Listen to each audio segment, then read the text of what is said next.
के ऊपर। Linear regression हमारे पास क्या चीज़ है। सबसे पहली चीज़ कि ये एआई में जो पहले हमने काम किए थे उससे डिफरेंट हैं। ये सुपरवाइज्ड लर्निंग के अंदर हमारे पास आते हैं। अब सुपरवाइज्ड लर्निंग क्या है और ये कैसे डिफरेंट हैं जो एआई में अभी तक सर्चिंग के प्रॉब्लम्स हमने सॉल्व किए थे। इसमें हमारे पास डिफरेंस ये है कि हमारे पास डेटा कुछ डेटा पहले से ऑलरेडी गिवन है। हम उस डेटा के गिवन होने की बेसिस के ऊपर फ्यूचर के डेटा के अगेंस्ट लेबल को प्रेडिक्ट करने की कोशिश करते हैं। क्या लेबल्स क्या होंगे? हमारे पास दो वैल्यूज गिवन हैं। फॉर एग्जांपल एक इनपुट है और एक आउटपुट।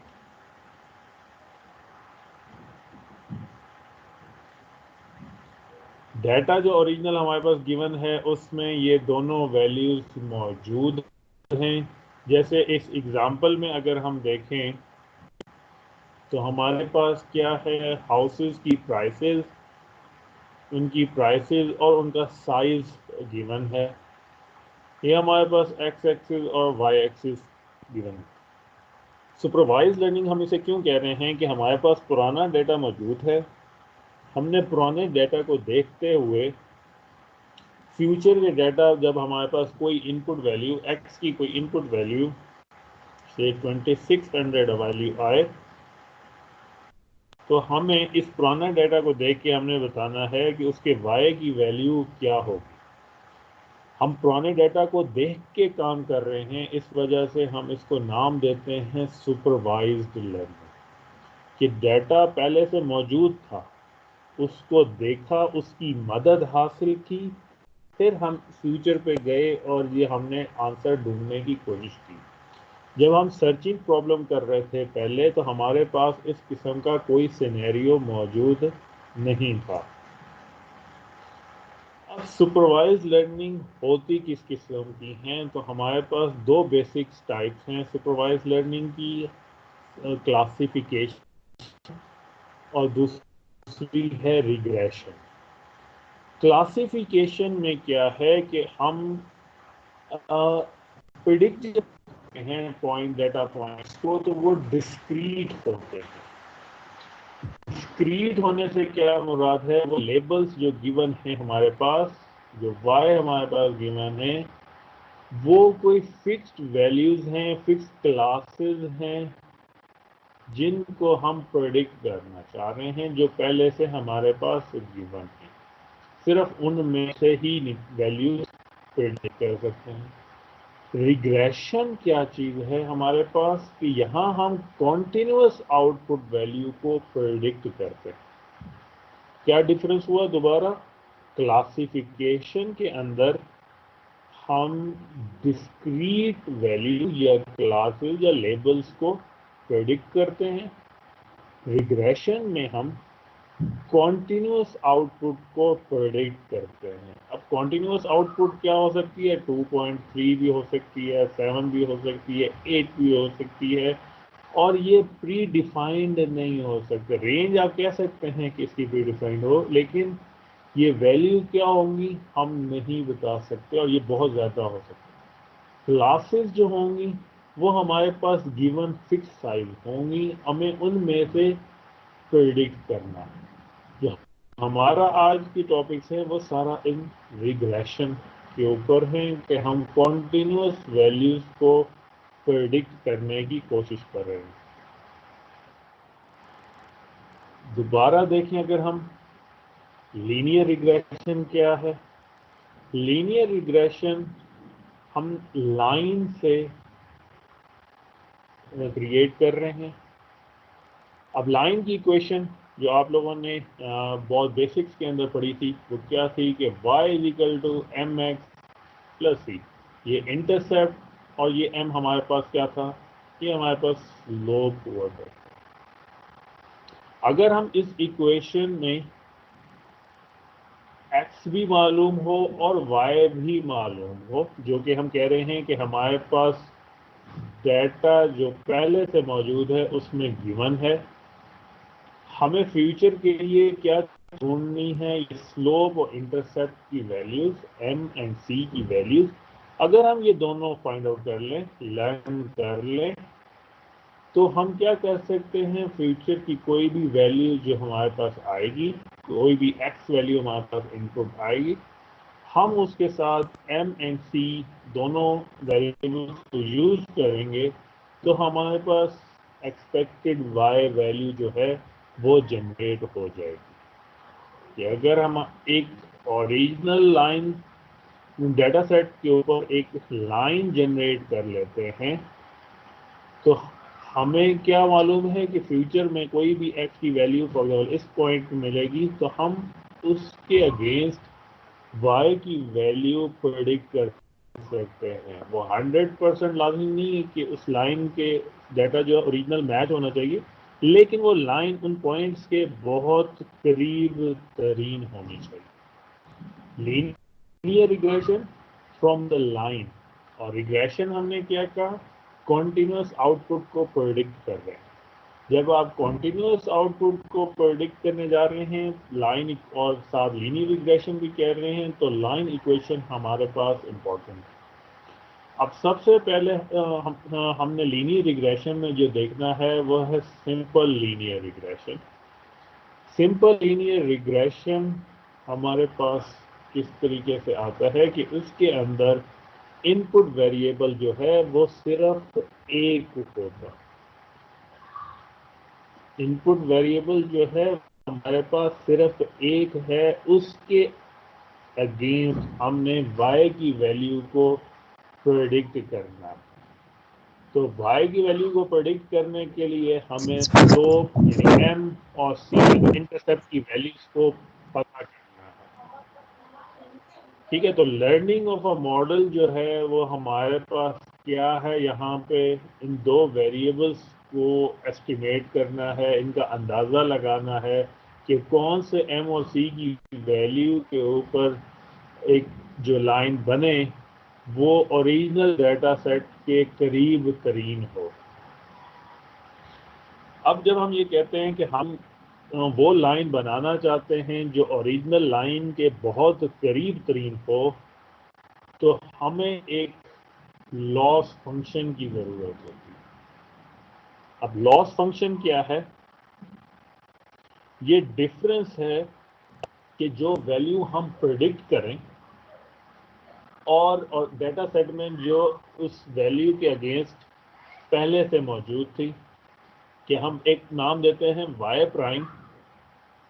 जो अभी हमें कोई भी वैल्यू मौजूद थी एम और सी की, इसको यूज़ करते हुए हमने वाई प्राइम बनाया, ओरिजिनल वाई था, तो y और y प्राइम के दरमियान में जो डिफरेंस है उसको हम लॉस फंक्शन के नाम से कह रहे हैं। अब इनमें डिफरेंस कैलकुलेट करने के मुख्तलिफ तरीक़ाकार हैं। जो सबसे ज़्यादा मशहूर मौजूद है वो है mean squared error. Mean squared error किस तरीके से कैलकुलेट होगा कि हम डिफरेंस लेने के बाद डिफरेंसेस का स्क्वायर लेते हैं। स्क्वायर लेने, हर एलिमेंट स्क्वायर लेने के बाद हमने उनके अगेंस्ट जितने भी एलिमेंट्स मौजूद थे डाटा सेट में एवरेज कैलकुलेट कर लेना है, मीन कैलकुलेट कर लेना है।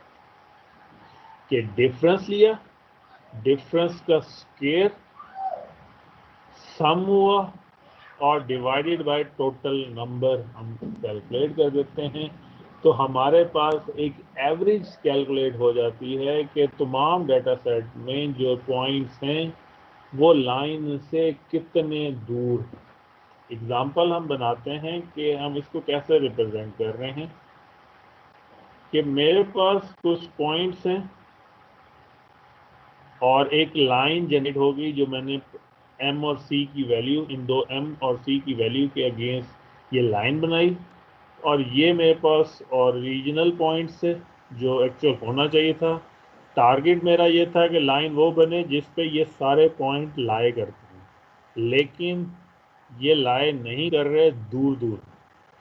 तो मेरे लिए वो लाइन जो इन सारे पॉइंट्स के करीब हो, वो बेहतर है निस्बतन पॉइंट्स एक साइड पे हों और लाइन जो है वो बहुत दूर हो। तो मीन जो है वो तमाम पॉइंट्स का मीन कैलकुलेट कर रही है कि वो तमाम पॉइंट्स लाइन से कितने दूर मौजूद हैं। ये पॉइंट्स दूर मौजूद, ज़्यादा दूर मौजूद हैं, तो इनका एवरेज जो है वो ज़्यादा होगा। ये पॉइंट्स जो हैं ये लाइन से करीब मौजूद हैं, तो इनका एवरेज जो है वो हमारे पास करीब होगा। तो हमारे पास मीन स्क्वेयर्ड एरर हमें वो लाइन प्रोवाइड करता है जिसके ऊपर पॉइंट्स के एवरेज जो हैं या ऑन एन एवरेज जो है पॉइंट्स वो लाइन के करीब तरीन हो। अगर वो दूर हो तो हम कहेंगे कि हमारे पास स्क्वेयर एरर जो है वो बहुत ज़्यादा है, it means this is not good. अगर मीन स्क्वेयर एरर कम है तब हम उसको प्रेफर करेंगे।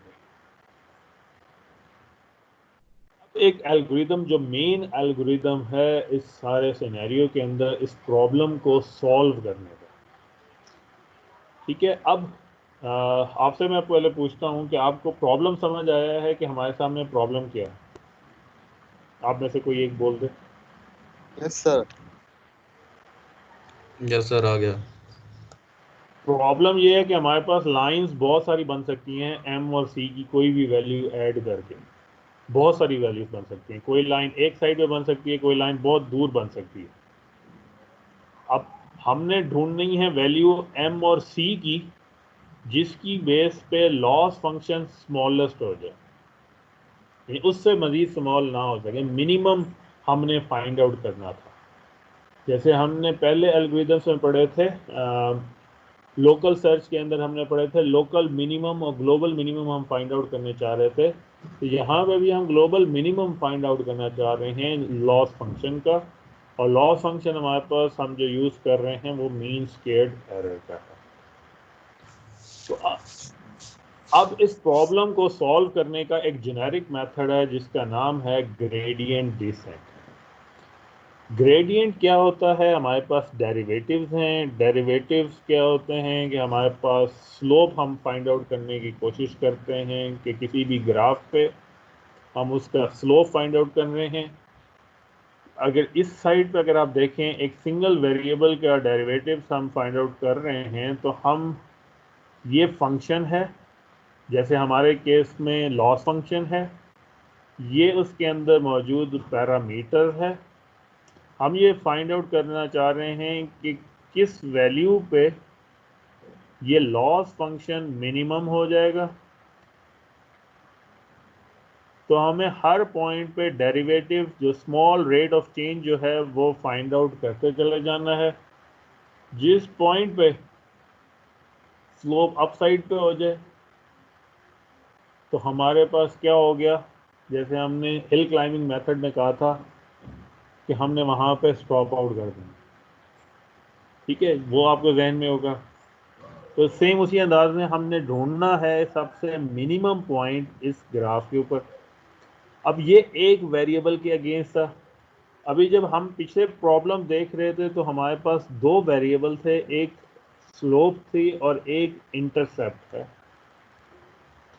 अगर एक या दो से ज़्यादा वेरिएबल्स हों तो हमारे पास ग्राफ में शक्ल बनाना थोड़ा सा मुश्किल है, लेकिन थ्री डायमेंशनल में अगर आप देखें तो आपके सामने इस तरह की एक प्लेट, कर्व प्लेट टाइप की आपके सामने नज़र आती है। इसके अंदर भी इसी चीज़ को इमेजिन करें कि हमने क्या फाइंड आउट करना है, जो इधर सबसे लोएस्ट पॉइंट है वो हमने फाइंड आउट करना है। अब हम सिर्फ अप डाउन मूव नहीं कर रहे, साइड एंगल भी मूव हो सकता है, लेकिन हमारा टारगेट है हम सबसे डीपेस्ट जाएं और सबसे लोएस्ट पॉइंट जो है वो फाइंड आउट करें। तो अब ये एल्गोरिदम हमें कैसे हेल्प आउट करता है वो अब हम देखते हैं। ये कहता है कि इनिशियली दोनों वेरिएबल को जीरो से स्टार्ट कर लें या फिर रैंडमली स्टार्ट कर लें। हम जीरो से स्टार्ट कर लेते हैं। एक एक्स्ट्रा पैरामीटर है हमारे पास लर्निंग रेट। अब लर्निंग रेट क्या है? इसका ग्रेडियंट का स्टेप साइज है कि हमने कितना लार्जर मूवमेंट प्रोवाइड आउट करनी है तब हम देख सकते हैं कि लोएस्ट अचीव हुआ है या नहीं। तो हम कोई भी इसके लिए वैल्यूज रिसीव कर सकते हैं। तो पहला स्टेप जो है हमारे पास इनिशियलाइजेशन का है। सेकेंड स्टेप पे हमने पार्शियल डेरिवेटिव्स जो हैं लॉस फंक्शन के वो कैलकुलेट करने हैं। सर ये लर्निंग पार्शियल रेट का दोबारा डेरिवेटिव, बता दें। लर्निंग रेट क्या है हमारे पास इस पॉइंट पे अगर आप देखें कि पुरानी m की जो भी वैल्यू थी मल्टीप्लाई होनी है वो इस डेरिवेटिव की वैल्यू के साथ, फिर हमने इनका डिफरेंस लेना है और नए m की वैल्यू जनरेट करनी है। लेकिन इसमें इशू क्या है कि हमारे पास अगर हम एक अल्फ़ा की वैल्यू 1 रखते हैं तो इसका मतलब है जितना भी रेट ऑफ चेंज इसमें आएगा आप पूरा का पूरा उसमें इस्तेमाल कर देते हैं। जब आप लार्जर स्टेप वैल्यू जैसे 1 आप राइट डाउन करते हैं तो आपके पास चांस है आप एक ही स्टेप में बहुत आगे निकल जाएं। ठीक है, आप मिनिमम को क्रॉस करते हुए फर्दर आगे मूव करते चले जाएं। बहुत स्मॉल वैल्यू रखें, इसी वजह से स्टेप का नाम दे रहा हूँ। बहुत स्मॉल वैल्यू रखें, आप बहुत स्लोली इधर से उतरेंगे। यहाँ पे हमारे पास हमने इसका नाम दिया है लर्निंग रेट या लर्निंग स्टेप भी हम इसे कह रहे हैं। अब लर्निंग स्टेप आइडियली ना बहुत ज़्यादा लार्ज होना चाहिए ना बहुत ही ज़्यादा स्मॉल होना चाहिए। बहुत ज़्यादा लार्ज हो तो हम एक दो स्टेप में ही मिनिमम को क्रॉस करके आगे निकल जाते हैं और डेविएट हो जाते हैं, हम गोल की तरफ नहीं जाते हैं, हम कहीं और मूव करना शुरू कर देते हैं। अगर लर्निंग रेट बहुत स्मॉल हो जाए, बहुत ही ज़्यादा स्मॉल हो जाए, तो हम जा मिनिमम की तरफ रहे होते हैं लेकिन बहुत स्लो हो जाएंगे, बहुत ज़्यादा टाइम लगेगा। तो हमने एक ये पैरामीटर ऐड किया है इन किन के साथ, इन डेरिवेटिव्स के साथ, पार्शियल डेरिवेटिव्स के साथ। अब ये कैलकुलेट कैसे हो रहे हैं, हमारे पास इक्वेशन थी लॉस फंक्शन की, क्या है y prime y minus y prime का होल स्क्वायर समेशन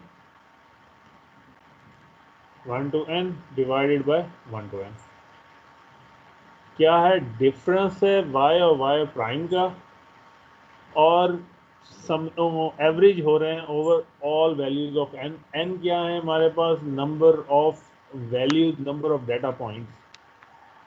तो अब इनका डेरिवेटिव्स कैसे कैलकुलेट होगा कि जब आप नॉर्मल किसी पॉइंट का जो स्क्वायर पे हो तो वैल्यूज क्या आ जाती है 2y, अगर y स्क्वायर हो तो क्या बन जाता है 2y। तो हमारे पास एक वैल्यू 2 तो जो है वो पहले बाहर आ गई। y हमारे पास वाई आई है, y प्राइम जो है क्योंकि हम m और c की जो स्टार्ट में वैल्यू हमने इनिशलाइज की हैं उनको बना के हमने y प्राइम जनरेट किया है। तो हमारे पास 2 इंटू दिस वैल्यू जनरेट हुई। नेक्स्ट पॉइंट, हम किसके अगेंस्ट डेरिवेटिव कैलकुलेट कर रहे हैं, तो हमारे पास दो वेरिएबल थे m एंड c। पहले हम derivative with respect to m देखते हैं। तो वाई आई इधर m की कोई वैल्यू नहीं है, ये आपके पास क्या हो गया, 0 हो गया। यहाँ पे आपके पास वैल्यू क्या होगी m के अगेंस्ट इसको करते हुए माइनस एक्स आई, इस पॉइंट पे 0 हो जाएगा। तो आपके पास टोटल आंसर आएगा माइनस एक्स आई। तो आपके पास ये इक्वेशन बन गई 1/n summation i equal to 1 to n 2 into जो आपके पास पुरानी इक्वेशन है, सिर्फ स्क्वायर हट गया क्योंकि स्क्वायर आगे उसके साथ मल्टीप्लिकेशन में आ गया। इस y को ओपन किया है तो हमारे पास वैल्यू माइनस एक्स आई आई। दूसरी इक्वेशन एक ये हमारे पास बन गया। दूसरा इक्वेशन हमने variable with respect to c जो है डेरिवेटिव हमने कैलकुलेट करना था। जब विद रिस्पेक्ट टू c हम कैलकुलेट करते हैं तो फर्स्ट पार्ट तो उसी तरीके से ओपन होगा, सेकेंड पार्ट में वाई आई जो है ये भी 0 माइनस एम एक्स आई, इसमें भी c कोई हिस्सा नहीं है, ये भी ख़त्म हो गया। लास्ट रिमेनिंग प्लस c था वो आपके पास क्या हो जाएगा, -1 आंसर आ गया। तो माइनस इंटू -1 आपके पास आंसर आया, तो माइनस जो है वो फॉरवर्ड मूव करके -2 यहाँ पे राइट डाउन हो गया। तो आपके पास दो इक्वेशंस जनरेट हो गई for the derivative for variable n and derivative for variable c। अब इनकी बेसिस के ऊपर नई वैल्यूज कैलकुलेट करनी है और लॉस फंक्शन भी कैलकुलेट आउट करनी है। अब नई वैल्यू कैसे कैलकुलेट करनी है? पुरानी वैल्यूज में से सब्ट्रैक्ट कर देना है जो नए डेरिवेटिव्स हमने अभी कैलकुलेट आउट किए हैं। लेकिन सब्ट्रैक्ट करने से पहले डेरिवेटिव्स के साथ ये लर्निंग स्टेप जो है वो मल्टीप्लाई कर देना है, ताकि हमने कितना रेट ऑफ चेंज जो है वो अडॉप्ट करना है नई वैल्यूज के अंदर। पुरानी वैल्यूज के तहत आपने डेरिवेटिव्स कैलकुलेट किए, फिर उसके बाद आपने नई वैल्यूज कैलकुलेट की, और लास्ट स्टेप अब क्या है कि हमने जो वैल्यूज ली थी उनके अगेंस्ट लॉस फंक्शन को चेक किया। अगर तो लॉस फंक्शन बहुत स्मॉल हो चुका है, आइडियली क्या होना चाहिए, तमाम के तमाम डाटा पॉइंट जिनके ऊपर आप ट्रेन कर रहे हो वो सारे उसी लाइन के ऊपर आ गए। उस लाइन के ऊपर आने का मतलब क्या है कि सारे के सारे पॉइंट उस पॉइंट लाइन पे आ गए हैं, तो डाटा बिल्कुल मैच कर गया है। अगर डाटा मैच कर गया है तो आप अपना प्रोग्राम स्टॉप कर सकते हैं। अगर मैच नहीं किया, लॉस फंक्शन थोड़ा ज़्यादा है, तब आपने नई वैल्यू को यूज़ करते हुए दोबारा स्टेप नंबर 2 पे फिर वापस चले जाना कि दोबारा से नए डेरिवेटिव कैलकुलेट करने हैं, लॉस फंक्शन कैलकुलेट करना है, और फिर आपने लॉस फंक्शन की बेस पे डिसाइड करना है कि नया इपोक या नई आइट्रेशन आपने एग्जीक्यूट करनी है या एग्जीक्यूट नहीं करनी। ये चीज़ क्लियर हुई?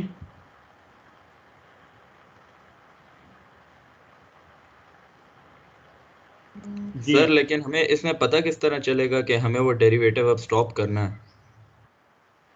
डेरिवेटिव आपने कब स्टॉप करना है? जब आपने ये इसकी वैल्यूज की बेसिस पे m और c की वैल्यूज पे जो लॉस फंक्शन कैलकुलेट किया, जी।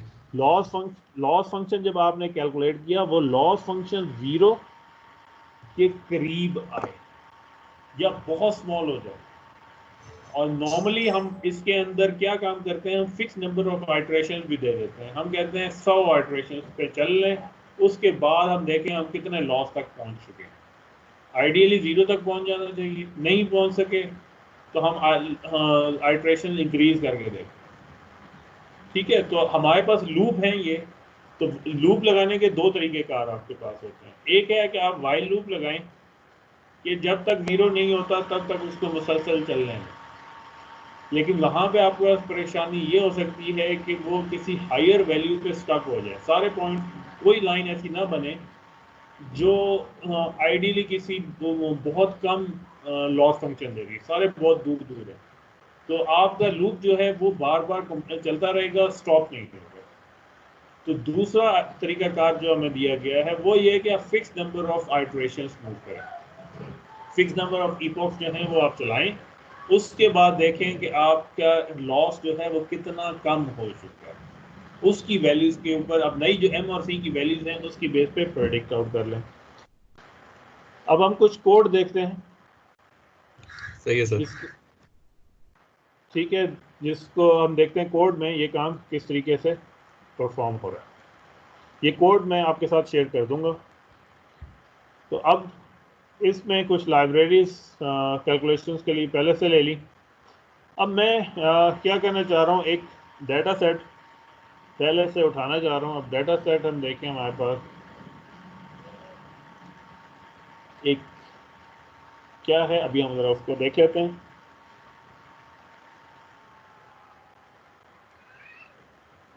स्टार्ट हो जाए ये एक्सेल फाइल, ये CSV फाइल में मैंने इसे राइट डाउन किया हुआ है। अब इसमें दो वेरिएबल्स हैं, दो कॉलम्स हैं हमारे पास। एक है हमारे पास x और एक है हमारे पास y। से हम इस तरीके से कह रहे हैं कि कोई स्टूडेंट कितने घंटे रोज़ाना पढ़ रहा है, तो उसकी बेसिस के ऊपर उसने पास्ट में कितने नंबर्स लिए थे। उसने 1 घंटा पढ़ा था तो वो 50 नंबर ले रहा था, 10 घंटे पढ़ रहा था तो वो 100 मार्क्स ले रहा था। हमारे पास पुरानी हिस्ट्री मौजूद है। मेरा टारगेट क्या है कि मैं कोई भी नंबर दूं, जैसे मैं 7 देता हूं या 6 देता हूं या 11 प्रोवाइड करूं, तो मुझे उसके अगेंस्ट यहाँ पे वो y की वैल्यू जो है वो प्रेडिक्ट कर दे दो।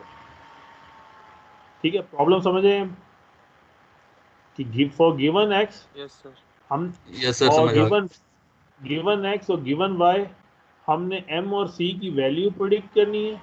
फिर उन m और c की वैल्यू को लेके कोई एक्स्ट्रा x इनपुट करके देखेंगे कि हमारे पास y की वैल्यू क्या आ रही है।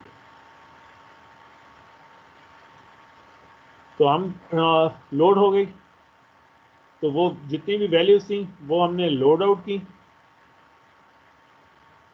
दोनों को मैंने अलग अलग डाटा फ्रेम के तौर पे अलग मैंने इसे रीड कर लिया, एक्स और वाई को अलग अलग कर लिया,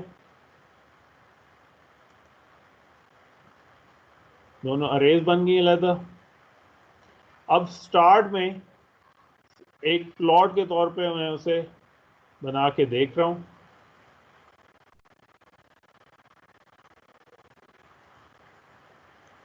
अब प्लॉट में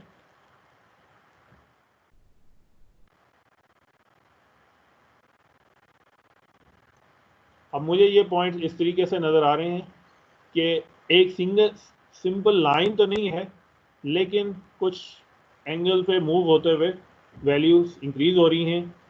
अब इस पे मैं लाइन फिट करना चाह रहा हूँ कि लाइन आए जो इन सारे पॉइंट्स के करीब तरीन हो।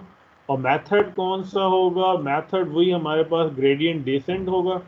ग्रेडियंट डिसेंट मेथड के तहत हमने लेके आना है। स्टार्ट में हमने कहा स्टेप नंबर वन हमने कहा था कि एम और इनिशियलाइज सी कर की लें, करेक्ट। एम और सी को इनिशियलाइज कर लें, रैंडम भी कर सकते हैं, ज़ीरो से भी कर सकते हैं। स्टार्ट में फ़िलहाल एग्जांपल के तौर पर करने के लिए हमने ज़ीरो से इनिशियलाइज कर लिया। अल्फ़ा की एक बहुत स्मॉल वैल्यू दे दी। ईपोक्स में यानी नंबर ऑफ आइट्रेशंस जो हैं वो शुरू में मैं सिर्फ 10 रख रहा हूँ।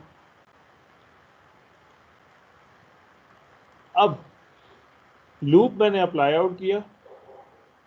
लूप के अंदर कितनी दफ़ा लूप कर रहा हूँ? मैंने फिक्स नंबर ऑफ लूप्स रखी हैं। अब इसमें क्या किया, सबसे पहले मैंने y जो है y प्रेडिक्टेड y जो है वो कैलकुलेट आउट किया। y प्रेडिक्टेड क्या था? ये y प्राइम। और y प्राइम हमारे पास कैसे कैलकुलेट हो रहा है कि जो भी हमने इनिशियलाइज किया वो m, उसको x के साथ मल्टीप्लाई और प्लस कर रहे हैं c के साथ। तो हमने यहाँ पे वो इक्वेशन रख दी। अब यहाँ एक चीज़ ख़ास ध्यान में रखने की है जो दूसरी प्रोग्रामिंग लैंग्वेज से थोड़ी सी डिफरेंट है, कि यहाँ मैं पूरा वेक्टर यूज़ कर रहा हूँ। पूरा वेक्टर होने का फ़ायदा क्या है कि मेरे पास पूरी जो रो थी या कॉलम था एक ही वक्त में इकट्ठा एग्जीक्यूट हो जाएगा। इंस्टेड कि मैं एक अलग और लूप बनाऊं जिसमें हर वैल्यू को मैं ये अलग अलग एग्जीक्यूट कराऊं, मैं सारी वैल्यू को एक ही टाइम पे एग्जीक्यूट कर रहा हूँ। ठीक हो गया। इसके बाद डेरिवेटिव कैलकुलेट करना था m और c के अगेंस्ट। तो हमने क्या कैलकुलेट किया था? डेरिवेटिव इक्वेशंस बनाई थी -2/n। n क्या है हमारे पास? काउंट। और x के केस में x m के केस में x इंटू वाई आई माइनस वाई प्राइम। तो वही काम किया। -2 डिवाइडेड बाय n था उस केस में, यहाँ काउंट हम लिख रहे हैं।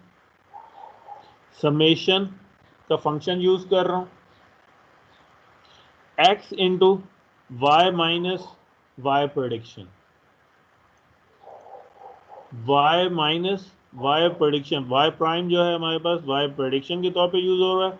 तो ये पूरी इक्वेशन मैंने एक स्टेप के अंदर राइट डाउन कर दी है। ये क्यों मैं इस स्टेप में लिखने के काबिल हुआ हूँ, क्योंकि मैंने यहाँ पे वेक्टराइज्ड फॉर्मेट यूज़ किया है। अदरवाइज आपको क्या करना पड़ेगा, अगर पाइथन की जगह आप जावास्क्रिप्ट में या किसी और लैंग्वेज में कर रहे होंगे तो आपको ये लूप करके करना पड़ेगा, एक एक एलिमेंट। अगर वहाँ 10 एलिमेंट थे, इसके अंदर 10 एलिमेंट थे, तो 10 दफ़ा ये अलग अलग एग्जीक्यूट करने के बाद फिर सम करना पड़ेगा। यहाँ मैंने ये काम सारा एक ही स्टेप में, एक ही गो के अंदर परफॉर्म कर दिया। सेम इसी तरीके से हमारे पास derivative with respect to variable c, और यहाँ x मल्टीप्लाई नहीं हो रहा क्योंकि लास्ट टाइम अभी हमने देखा था कि यहाँ 1 आया था, तो ये माइनस इस साइड पे चला गया, तो यहाँ 1 y माइनस वाई प्राइम रह गया। तो हमने derivative with respect to c calculate हुआ। इस स्टेप करने के बाद हमने नई वैल्यू कैलकुलेट की हैं जो कि m और c की नई वैल्यूज हैं। नई वैल्यूज कैलकुलेट करने के बाद अगला काम क्या करना है, हमने लॉस फंक्शन को चेक करना। लॉस फंक्शन क्या था, वो हमारे पास एवरेज था डिफरेंस y और y प्राइम का, के स्केयर का। तो वही किया है, स्केयर लिया है किसका, y माइनस वाई प्रेडिक्शन का, फिर उसके बाद उनको सम किया है, डिवाइडेड बाय काउंट कर दिया। तो ये वैल्यूज जो है वो साथ में प्रेडिक्ट कर लें। अब मैं ये 10 दफ़ा मैंने इसको राइट डाउन किया था, तो 10 दफ़ा वैल्यूज हम देखते हैं कैसे आई। स्टार्ट में लॉस आप देखें, यहाँ पे एक बहुत लार्ज वैल्यू है 6249। हर स्टेप के बाद m जो मेरे पास ये वैल्यूज आ रही है और c वैल्यूज, ये दोनों अपडेट हो रही है। सबसे स्टार्ट में 00 था, फिर 0.93 और 0.15। हर स्टेप के बाद ये वैल्यूज चेंज हो रही हैं इंटिल हमने जब 10th वैल्यू आई थी तो हमारे पास वैल्यू 6.6 और इधर वैल्यू 1.169 तक है। अब लॉस जो हमारे पास 6200 से ड्रॉप करता हुआ 1852 तक चला गया है। अगर मैं इसको 100 आइट्रेशन तक लेके जाता हूँ, अब देखें ये सिस्टम जो है वो खुद लर्न कर रहा है अपनी m और c की वैल्यूज। सेल्फ लर्निंग जो है हम क्यों कहते हैं यहाँ पे कि m और c की वैल्यूज वो लर्न कर रहा है कि ड्रॉप करता जाए वो लॉस फंक्शन, और m और c की वैल्यू साथ साथ अपडेट होती जाए, लर्न होती चली जाए। अब ज़्यादा आइट्रेशन होंगी तो वो ज़्यादा अच्छा लर्न करेगा। सर अगर हम लोग यूं कर लें कि इस पर्टिकुलर आंसर को देखकर अगर m और c की जो वैल्यू है वो 0 से हटा के खुद ही थोड़ी सी इंक्रीज कर दें, तब तो हम कर आंसर सकते हैं। हमारे उसमें हम सर आंसर इसलिए हम कह रहे हैं कि हमारे पास स्टार्ट में रैंडमाइज है। सही ठीक है, रैंडमाइज जो है वो उसका मकसद यही होता है वो डिफरेंट जगह से वो स्टार्ट आउट करे, जीरो से दिखाने के लिए आपको स्टार्ट किया। सही है ठीक सर। है, ओरिजिनल के अंदर आप जब भी पढ़ेंगे तो आपको बुक्स में मिलेगा कि रैंडम से स्टार्ट आउट करें।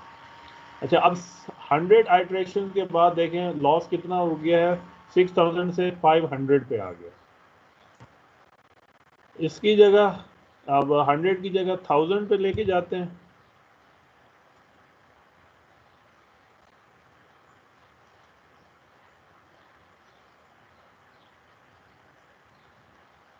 अब 1000 पे हमारे पास वैल्यूज ड्रॉप करते हुए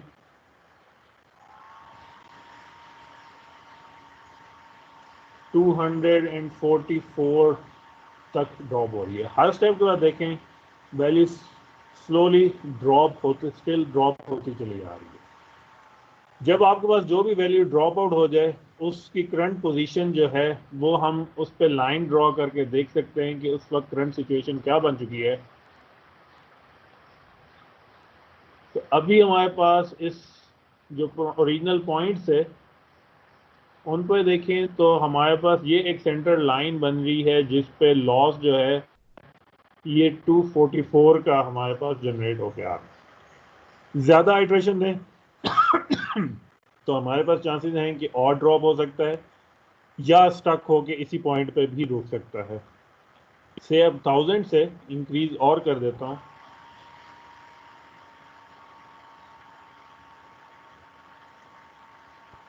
ये 10,000 हमेशा कर देता स्ट्रेट लाइन जनरेट होगी सर? हाँ जी, ये लाइन जो है हमेशा स्ट्रेट लाइन होगी। क्यों? हमने सबसे पहले जब लाइन देखी थी, जो ये इक्वेशन देखी है y equal to m x plus c, इसको आपने हमेशा क्या पढ़ा है? ये line straight equation, line equation है। ठीक है।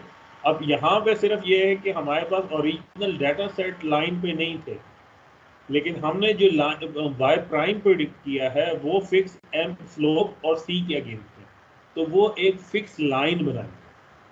अब हमारा टारगेट क्या था, जो अभी यहाँ पे मैंने डिस्क्राइब किया था कि पॉइंट्स जहाँ पे भी मौजूद हों, आप एक लाइन जनरेट करें जहाँ ये सारे पॉइंट्स उस लाइन के करीब तरीन हों। क्लियर है? कि लाइन जनरेट हो जो यस सर। तमाम पॉइंट्स के करीब सर तरीन हो। क्लियर है। Yes sir clear. से अब 10,000 हम कर रहे हैं, अब 10,000 चलाते हैं। थोड़ा सा टाइम लगेगा मेरा सिस्टम।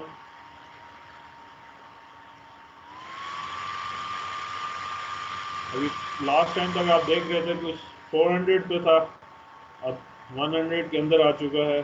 30, 19, 17।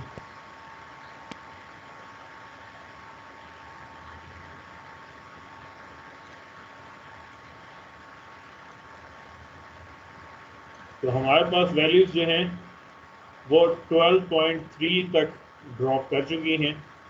अब हम देखते हैं कि अब ये लाइन जो है वो किस तरीके से ड्रॉ हो रही है।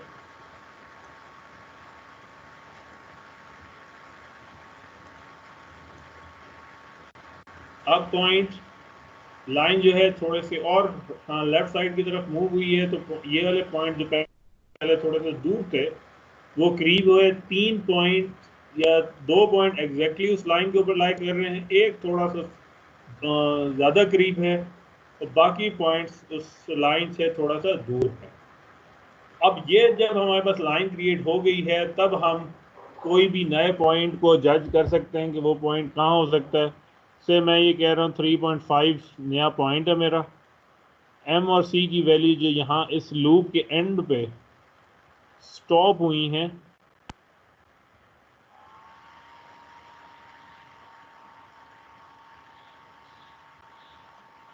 जो एम और सी की वैल्यूज लूप के एंड के लूप पे एंड पे ख़त्म हुई हैं, ये हमारे मॉडल वैल्यूज़ हैं कि इनके ऊपर रिज़ल्ट सबसे अच्छा आ रहा है। इनको नेक्स्ट में हमने दोबारा यूज़ करना है और नई वैल्यू जो है वो कोई भी प्रिडिक्ट कर सकते हैं कि इस केस में हमारे पास अगर x की वैल्यू 3.5 होगी तो y की वैल्यू जो है वो 67.97 होगी। अब वो लाजमी नहीं कि एग्जैक्ट इनके साथ मैच हो, क्योंकि हमारी लाइन इनके ऊपर एग्जैक्ट मैच नहीं कर रही, लेकिन इन पॉइंट्स के करीब तरीन मौजूद है। ठीक हो गया। अब एआई के अंदर आपको जब भी कोई कहता है कि मॉडल सेव हो गया, ट्रेनिंग कर ली, ट्रेनिंग करने के मुराद क्या है, इस ग्रेडियंट डिसेंट एल्गोरिदम को एग्जीक्यूट किया, उसके बाद उसने कहा कि मॉडल सेव कर लिया है। मॉडल सेव होने से मुराद है कि उसने ये स्लोप्स की वैल्यूज और इंटरसेप्ट्स की वैल्यूज, जो वेरिएबल्स यूज हो रहे थे, इनको ट्रेन करने के बाद महफूज कर लिया है, स्टोर कर लिया है। अब नेक्स्ट वैल्यू जब भी कोई प्रिडिक्ट करनी है तो क्या करना है, इनपुट वैल्यूज रिसीव करना है, इन वेरिएबल के साथ लाइन की इक्वेशन जनरेट करनी है और रिजल्ट अपना प्रिडिक्ट कर देना। क्लियर है? Yes yes sir sir model clear है, इंक्रीज लेकिन कर सर वो देंगे। सेव हमेशा लास्ट वैल्यू करेगा ना जो जीरो के करीब हो रही होगी। जो भी आपके पास जीरो से करीब है या नहीं है, जो लास्ट वैल्यू है वो सेव करेगा। सही है सर। सर ठीक है। जो हम मॉडल इंक्रीज कर रहे होते हैं सर, सर वही। मॉडल जो हम मॉडल के दो हिस्से हैं, ट्रेनिंग है, ये अगर इस ग्राफ में अगर आप देखें, लर्निंग है, लर्निंग को मैं नाम दे रहा हूँ ट्रेनिंग का, और इधर जो एच यूज हो रहा है ये प्रिडिक्ट हो रहा है। ट्रेनिंग के दरमियान में आपने जितने भी एक्स और वाई दोनों मौजूद थे उसकी बेस पे लाइन जनरेट की कि कौन सी लाइन इन सारे पॉइंट के करीब तरीन हो सकती थी, वो आपने लाइन बना ली। लाइन जब आपने बना ली यानी मॉडल्स पे जो वैल्यूज बन गई, वो वेरिएबल्स की वैल्यूज बन गई, वो आपने सेव कर ली। अब कोई भी नई वैल्यू आपके पास आती है, उस नई वैल्यू को लेके जो वेरिएबल्स आपने सेव किए थे उनके साथ लाइन की इक्वेशन जनरेट करें, तो वाई प्राइम आपके पास वैल्यू निकल आएगी, एस्टिमेटेड वैल्यू, वो आपके पास प्रेडिक्टेड वैल्यू है। अब वो डिपेंड करता है, लॉस जितना कम होगा आपकी एक्यूरेसी जो है उतनी अच्छी होगी। जैसे अभी अगर आप एग्जांपल देखें, फॉर एग्जांपल मैं ये कहता हूँ कि जैसे अभी ईद के मौके के ऊपर चांद देखने का मसला था, चांद को प्रिडिक्ट कर रहे थे। पुरानी हिस्ट्री आपने निकाली, कितने घंटे का चांद था जो नज़र आता है, कितने घंटे का चांद जो है वो नज़र नहीं आता। तो आपके पास मुख्तलिफ पॉइंट्स बनते चले जा रहे हैं। तो एक्स एक्सिस में आपके पास टाइम था और वाई एक्सिस पे आपके पास प्रेडिक्टेबिलिटी के नंबर्स है कि जितने ज़्यादा उसके नंबर आ रहे हैं उतना ज़्यादा उसको देखने के चांसेस बढ़ते चले जा रहे हैं। तो आपने उसकी बेस पे लाइन बनाई कि कितने टाइम तक हम इंक्रीज करें तो विजिबिलिटी हमें नज़र आ सकती है। कुछ उस लाइन से दूर होंगे, कुछ लाइन के करीब होंगे, और फिर जितना आपके पास लॉस कम होता जाएगा, आपका प्रेडिक्शन मॉडल जो है उतना अच्छा होता चला जाएगा, उतना अच्छे तरीके से आप प्रिडिक्ट कर सकेंगे वाई की वैल्यू। अब इसको हमने नाम दिया था सिंपल लीनियर रिग्रेशन। सिंपल क्यों का? हमारे पास इनपुट वैल्यू सिर्फ एक थी, एक्स की वैल्यू जो है वो सिर्फ एक थी, एक्स इनपुट वाई आउटपुट। अब हम इसको थोड़ा कॉम्प्लेक्स कर देते हैं, काम यही करना है लेकिन थोड़ा कॉम्प्लेक्स कर देते हैं। अब कॉम्प्लेक्स करते वक्त क्या किया, अब हमारे पास इनपुट वैल्यूज बहुत ज़्यादा हो गई, से n हो गई हैं, n वैल्यूज हमारे पास मौजूद हैं। पहले हमने कहा था y is equal to m x plus c. अब मैं कह रहा हूँ उसको, अगर हम इसी रिलेशन को नहीं पढ़ रहे, किसी और को देखते हैं, तो हम ये कह रहे हैं m1 x1 plus m2 x2 till mn xn plus c. मैं जो सी पहले लिख रहा हूँ, सी में बस कांस्टेंट है, इस कांस्टेंट को मैं ये कह रहा हूँ m not x not x not, क्योंकि कांस्टेंट बनाना है मैंने, इसको c बनाना है, तो मैंने x नॉट जो है वो वैल्यू रखी है 1, कि 1 जिसके साथ भी मल्टीप्लाई होगा वो दोबारा वही वैल्यू आ जाएगी। अब m1 की जगह यहाँ पे नोटेशन में जो है वो बीटा लिख रहे हैं, इक्वेशन वही है, सिर्फ एक्सपेंड कर दिया गया है। तो हमारे पास उसी इक्वेशन को ज़्यादा वेरिएबल्स के साथ नई नोटेशन के तौर पे राइट डाउन किया गया है और नाम इसका रख दिया गया है मल्टीपल लीनियर रिग्रेशन। इसको हम मैट्रिक्स फॉर्मेट में भी लिख सकते हैं, और मैट्रिक्स फॉर्मेट में हमारे पास क्या हो सकता है कि y1 is equal to b not b1 till bn, b1 bn, same इसी तरीके से bn till bn b not. इसको अगर हम इस तरह लिखें x1 x2 xn, तो अगर आप देखें तो ये हर दफ़ा वही इक्वेशन जो है वो जनरेट कर रहा है।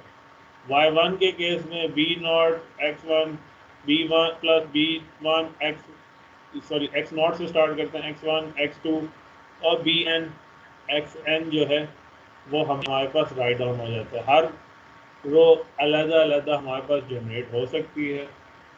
तो ये काम हम मैट्रिक्स फॉर्मेट में ये सारी इक्वेशन मल्टीपल होके हम इस तरीके से राइट डाउन कर सकते हैं, y equal to beta transpose x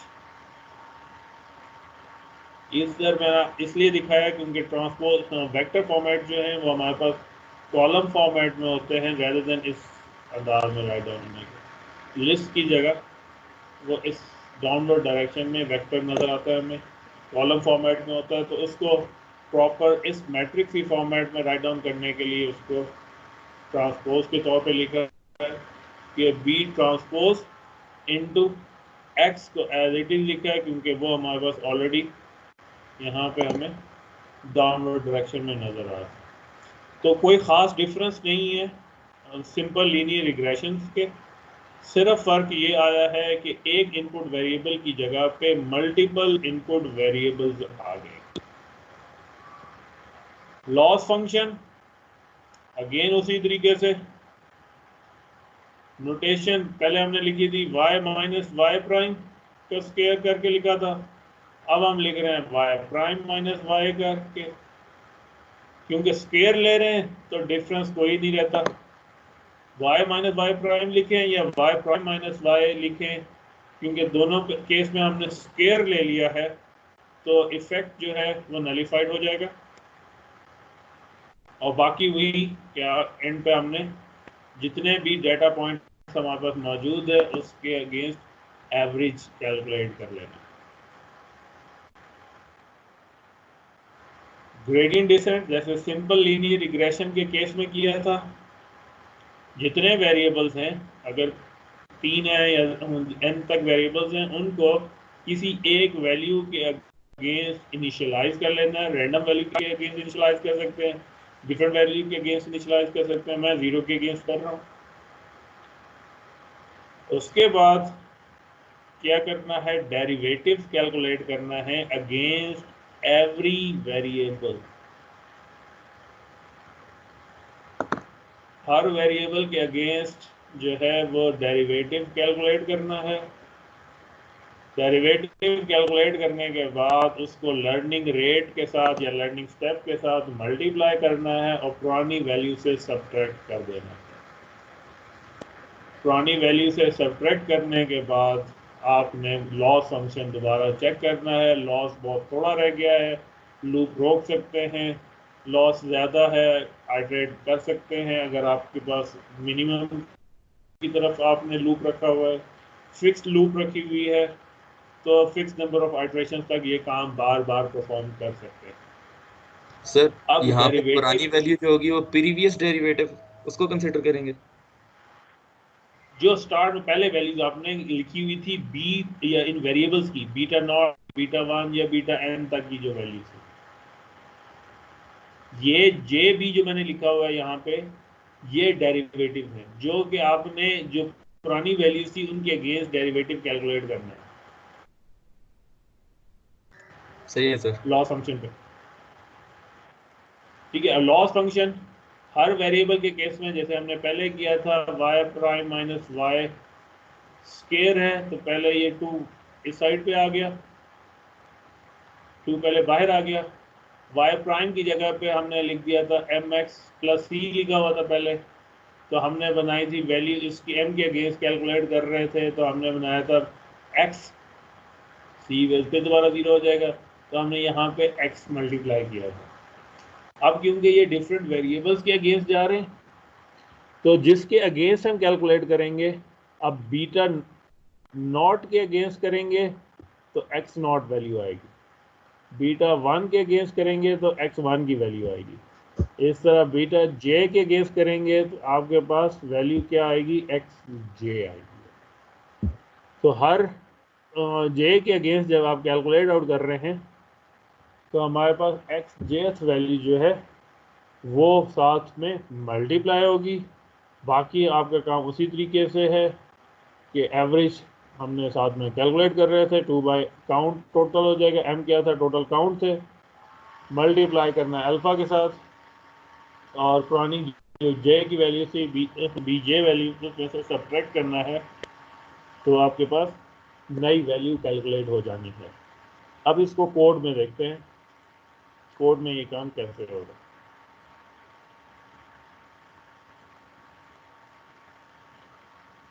अब मैंने दूसरी फाइल लोड कर रहा हूँ।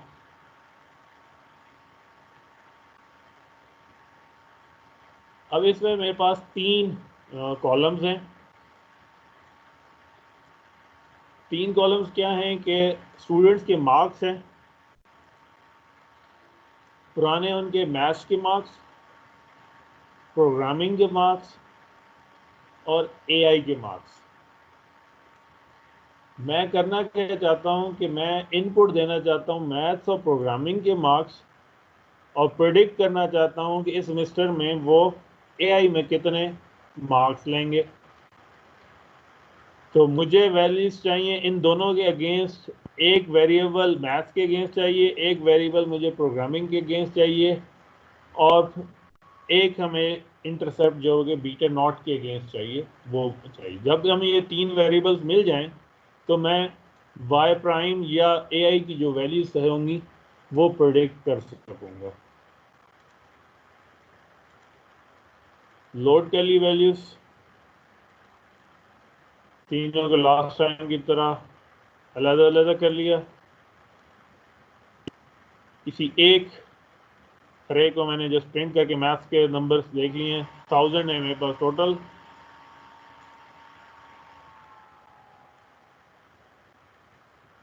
अब मुझे एक काम ये चाहिए कि मैंने अभी यहाँ पे कहा था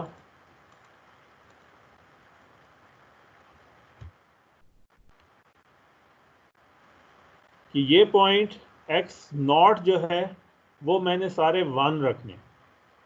x1 और x2 जो वैल्यूज होंगी, x1 मेरे पास मैथ्स है, x2 जो है मेरे पास प्रोग्रामिंग है, बाकी नहीं है मौजूद, और y प्राइम जो कि ai की वैल्यू है वो मैं प्रेडिक्ट करने जा रहा हूँ। बीट इनके साथ तो बीटा नॉट बीटा 1 बन जाता है, बीटा नॉट तो मैंने अप्लाई करना है, लेकिन मुझे एक्स नॉट की वैल्यूज भी चाहिए जो कि सारी की सारी 1 हो। तो जितनी भी वैल्यूज थी उसके अगेंस्ट मैंने कि जितने हमारे पास 1000 हैं तो 1000 वंस की एक अरे जो है वो जनरेट कर ली।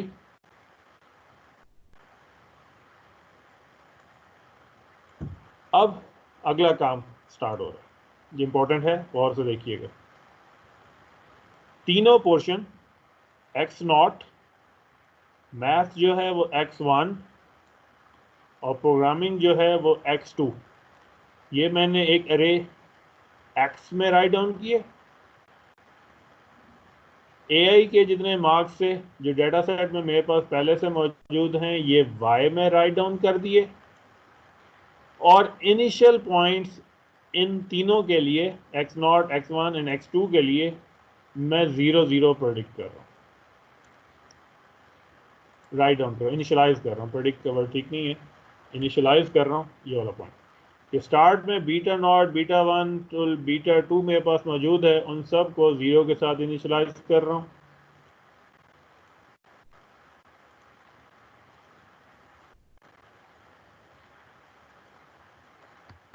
इस केस में अगर मैं x को प्रिंट करके देखता हूँ तो मेरे पास क्या है, एक पहली रो पूरे 1000 वंस की है, 1000 वंस की है, फिर 1000 जो हैं वो मैथ्स के नंबर्स हैं, फिर 1000 जो हैं वो टोटल सारे मेरे पास प्रोग्रामिंग के मार्क्स हैं। इनको ट्रांसपोज करके देखूं तो मेरे पास ये बहुत अच्छे से मार्क्स नज़र आ रहे हैं, 148, 68। अब हर एक का अलग अलग मुझे नज़र आ रहा है कि हर स्टूडेंट का ये जितने मार्क्स हैं 80, 89, 87, 83, 82, ये हर स्टूडेंट के अलग अलग होके नज़र आ रहे हैं। अब अगला काम जो मुझे परफॉर्म करना है वो हमारे पास क्या था कि हमें लॉस फंक्शन कैलकुलेट आउट करना है, और लॉस फंक्शन कैलकुलेट करने के लिए हमने क्या था, डिफरेंस कैलकुलेट करना है y और y प्राइम के दरमियान में। तो कॉस फंक्शन या लॉस फंक्शन जो है वो हम कैसे कर रहे हैं, तो मैंने सबसे पहले y प्राइम कैलकुलेट किया। y प्राइम क्या था, beta transpose into x, beta transpose into x, तो बी को ट्रांसपोज करके डॉट प्रोडक्ट लेना है एक्स के साथ, फिर सब्ट्रैक्ट कर रहे हैं वाई, यानी वाई प्राइम माइनस वाई, और स्केयर उसका लेंगे। तो स्केयर का सम डिवाइडेड बाय टोटल काउंट। तो ये मेरे पास कॉस्ट फंक्शन बन गया या लॉस फंक्शन बन गया। इपोक्स मैं थोड़ी कम कर देता हूँ स्टार्ट में। सबसे पहले आइट्रेशन के अंदर हमने क्या करना है, डिफरेंस कैलकुलेट करना। डिफरेंस क्या हुआ, वही हमारे पास y इज इक्वल टू, या इसका नाम अब मैं h कह रहा हूँ, बीटा ट्रांसपोज इनटू x।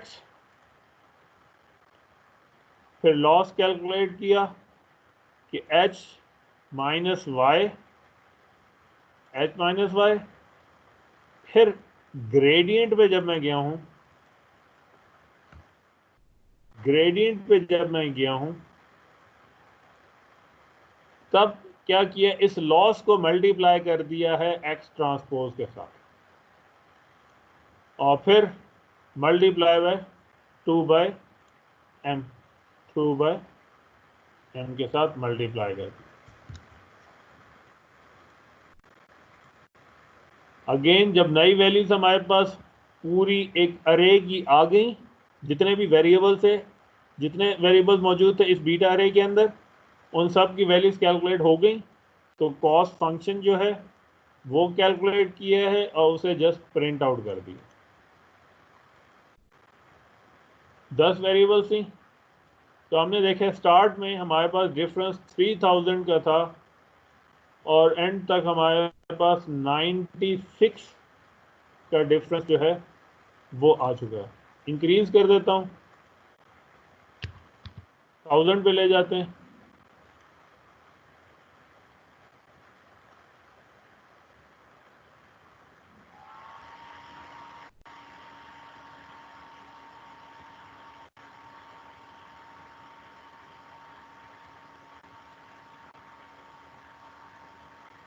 हमारे पास डिफरेंस कहाँ तक आ चुका है, 23 तक जो है वो डिफरेंस आ चुका है। अब जो नए बी की वैल्यूज मेरे पास आ चुकी हैं उनके अगेंस्ट मैं किसी एक स्टूडेंट का फाइंड आउट करना चाहता हूँ, से पुरानी में से दोबारा प्रेडिक्ट करना चाहता हूँ कि जिसके मार्क्स मैथ्स में 81 हो, प्रोग्रामिंग में 78 हो, तो ओरिजिनली उसके पहले 77 मार्क्स थे, तो हम प्रेडिक्ट करना चाहते हैं उसके अब कितने मार्क्स होंगे जो हमारा पास मॉडल अभी ट्रेन हुआ है उसके अगेंस्ट। क्या अभी कहे थे मैंने 81 78।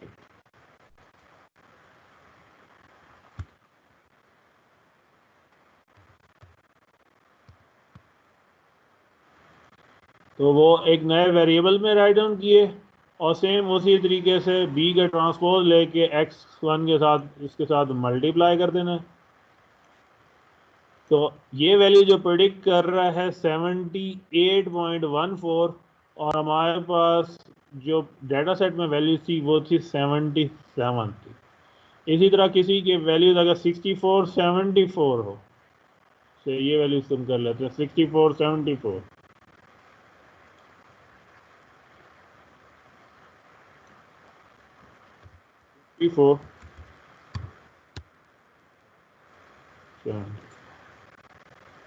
तो हमारे पास वैल्यू जो प्रेडिक्ट कर रहा है वो है 70, और यहाँ पे हमारे पास वैल्यू क्या थी, 72 वैल्यू थी। तो एग्जैक्ट वैल्यू तो उसने प्रेडिक्ट नहीं की, लेकिन उस जो इसने लाइन ड्रॉ आउट की है वो इसके करीब तरीन लेके आया है।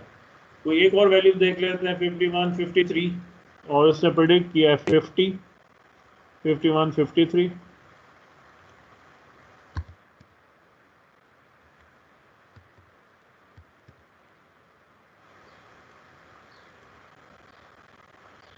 तो इसने यहाँ पे वैल्यू जो प्रेडिक्ट की है वो है 52, और हमारे पास यहाँ की वैल्यू थी 50।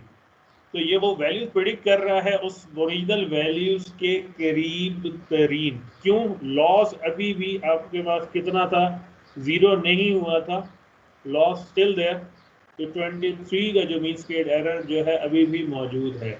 आइडियली 0 के बहुत करीब होना चाहिए, मीन्स 1 से लेस होना चाहिए, तब आपके रिजल्ट बहुत परफेक्ट हो रहे होंगे। लेकिन से हमारे पास जैसा डेटा सेट है उसके अंदर लॉस अभी भी हमारे पास काफ़ी बड़ा जनरेट हो रहा है, लेकिन उसके बावजूद आप देख रहे हैं कि रिजल्ट जो है वो तकरीबन वही आ रहे हैं जो इसने डेटा सेट में मौजूद वैल्यूज थी। तो ये हमारे पास जो आज का टॉपिक था ये था लीनियर रिग्रेशन पे।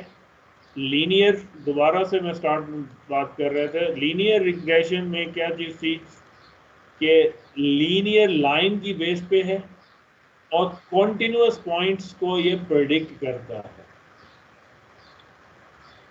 क्लासिफिकेशन और रिग्रेशन में क्या फ़र्क था? क्लासिफिकेशन जो प्रेडिक्ट करेगा वो डिस्क्रीट वैल्यू प्रेडिक्ट करेगा, चांद नज़र आया है या चांद नज़र नहीं आया है, इस टाइम पे ये इवेंट अकर करेगा या ये इवेंट अकर नहीं करेगा, यस नो। कार का साइज लार्जर है, कार का साइज स्मॉलर है या कार का साइज मीडियम है, इन तीनों में से कोई एक प्रेडिक्ट करेगा।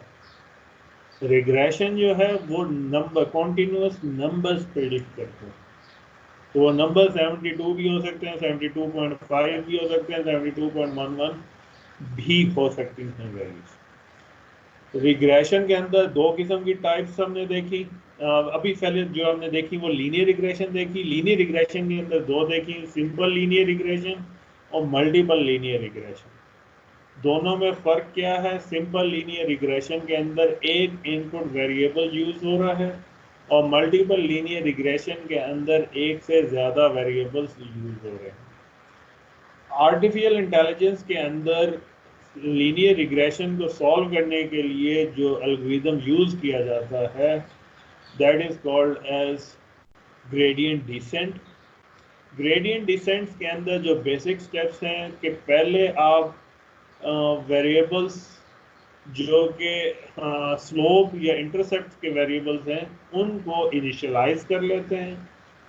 उन इनिशियलाइज वैल्यू की बेसिस के ऊपर आप वाई प्राइम या प्रेडिक्टेड वैल्यूज को वाई प्रेडिक्टेड को प्रेडिक्ट करते हैं। इनकी बेसिस पे आपने लॉस फंक्शन कैलकुलेट करना है। लॉस फंक्शन अगर तो बहुत ज़ीरो है या बहुत करीब है ज़ीरो से, तो इसका मतलब है कि आप आइडियल जगह पे पहुंच चुके हैं। यही एम और सी की वैल्यूज़ जो हैं वो आपके पास आइडियल केस है। नहीं है तो आपने जो लॉस फंक्शन है, लॉस का फंक्शन क्या है? डिफरेंस है एक्चुअल आउटपुट और प्रेडिक्टेड आउटपुट के दरमियान में डिफरेंस, यानी डिफरेंस है इन वाई और वाई प्राइम के दरमियान। मोस्टली हम यूज़ करते हैं मीन स्क्वेयर्ड एरर। तो हमने इस लॉस फंक्शन के ऊपर ग्रेडियंट कैलकुलेट करना है या डेरिवेटिव कैलकुलेट आउट करना है। उस डेरिवेटिव को मल्टीप्लाई करना है एक लर्निंग रेट के साथ। लर्निंग रेट इंश्योर करता है कि आपने जो स्लोप और इंटरसेप्ट की वैल्यूज थी उनको बहुत तेज़ी से तब्दील करना है या स्लोली तब्दील करना है। अगर अल्फ़ा की वैल्यू लार्ज रखेंगे तो जितना रेट ऑफ चेंज आएगा आप सारा का सारा एम और सी की वैल्यूज में से सब्ट्रैक्ट कर रहे होंगे। अगर आप उनकी वैल्यूज को स्मॉल रखेंगे तो वो स्लोली एम और सी की वैल्यूज चेंज होंगी। फास्ट चेंज होने का नुकसान क्या है? आप बहुत जल्दी से लोकल मिनिमम को जो है ग्लोबल मिनिमम को बाईपास कर सकते हैं और डेविएट कर सकते हैं, लेकिन ये है कि आप जल्दी पहुंच सकते हैं आंसर तक। नुकसान स्लो जाने का नुकसान ये है कि आपको बहुत देर लग सकती है, लेकिन फ़ायदा ये है कि आप के चांसेस मिस करने के लोकल ग्लोबल मिनिमम को बहुत कम होते हैं।